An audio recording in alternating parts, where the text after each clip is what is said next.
CM Revanth Reddy పచ్చి బూతులు తిట్టడం, అబద్దాలు ఆడడం తప్ప చేసిందేమీ లేదన్నారు కోరుట్ల ఎమ్మెల్యే సంజయ్. ప్రజలకు అందాల్సిన కనీస సౌకర్యాలపై దృష్టి పెట్టాలన్నారు. ఈ నెల 12న మెట్పల్లిలో జాబ్ మేళా నిర్వహిస్తున్నట్లుగా తెలిపారు.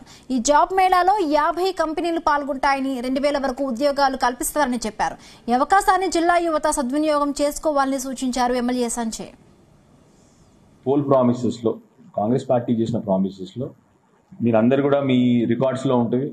బహిరంగంగా ఆ రోజు ఇప్పుడున్న ముఖ్యమంత్రి గారు కానీ, ఇప్పుడున్న మన ఫైనాన్స్ మినిస్టర్ బట్టి విక్రమార్క గారు కానీ, ఇప్పుడున్న మన పంచాయత్ శాఖ మంత్రి గారు అనసూయక్క గారు కానీ, ఇప్పుడున్న ఇరిగేషన్ శాఖ మంత్రి ఉత్తమ్ కుమార్ రెడ్డి గారు కానీ, ఇప్పుడున్న రోడ్లు భవనాల శాఖ మంత్రి మన కోమటిరెడ్డి వెంకటరెడ్డి గారు కానీ, అంటే మంత్రి శాఖలో ఉన్న ప్రతి ఒక్కరు కూడా ఇదే కాంగ్రెస్ ప్రభుత్వంలో ఇప్పుడు ఎవరైతే మంత్రులు ఉన్నారో అందరూ కూడా బహిరంగంగా ఆ రోజు ఎల్ఆర్ఎస్ ప్రసక్తే లేదు, ఎల్ఆర్ఎస్ ఎవరు కట్టొద్దని చెప్పారు. అదే మీ ద్వారా మళ్ళీ ఒకసారి వాళ్ళని కోరుతా ఉన్నాము, దయచేసి మీరు ఇచ్చిన ఆర్డర్స్, ఎందుకంటే దగ్గర 25,000 కోట్ల భారం పడబోతాం తెలంగాణ ప్రజల మీద.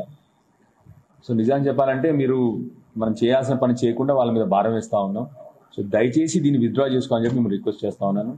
ముఖ్యమంత్రి గారు, మేము ఇక్కడ కాన్స్టిట్యున్సీలో ఆల్రెడీ ఇప్పటికీ మిషన్ భగీరథ వాళ్ళతో కానీ, రూరల్ వాటర్ సప్లై వాళ్ళతో కానీ, టౌన్స్లలో కానీ, సేమ్ టైం గ్రామాల్లో కానీ ఇప్పటికీ మేము 2-3 సార్లు రివ్యూ మీటింగ్ పెట్టుకున్నాం.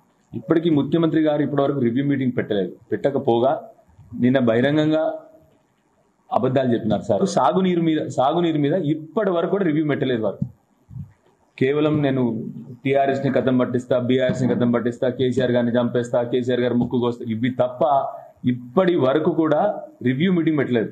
మీరు ఒక్కసారి రివ్యూ మీటింగ్ చూడండి. వ్యవసాయం మీద ఇప్పుడు రివ్యూ మీటింగ్ లేదు.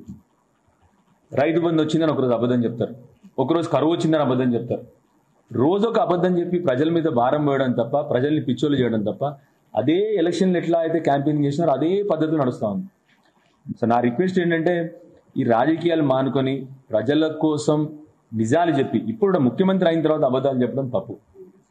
సరే ఎలక్షన్లప్పుడు మీరు ఏదో చెప్పారు, అన్ని చేశారు, ఫైన్. కానీ ఇప్పుడు ముఖ్యమంత్రి అయిన తర్వాత ప్రజల పక్షాన షాక్ తిన్నాను. రాత్రి న్యూస్ చూసి కరువు వచ్చింది అని చెప్తే అసలు నా కళ్ళు తిరిగినాయి. అదే ప్రజల కళ్ళలో లేదా ఏమొచ్చిందో మన వర్షాకాలంలో మీరు చూడలేదానే? ఎన్ని చెరువులు కొట్టుకుపోయినాయి మనవి. ప్రభుత్వం, మన టీఆర్ఎస్ ప్రభుత్వం ఉన్నప్పుడు, తెలంగాణ ప్రభుత్వం ఉన్నప్పుడు ఎల్ఆర్ఎస్ గురించి అప్పుడు అనౌన్స్మెంట్ జరిగింది. అందరు అప్లికేషన్ చేసుకోవడం కూడా జరిగింది. దగ్గర మన మెట్పల్లిలో 6,500 మంది అప్లికేషన్లు పెట్టుకున్నారు.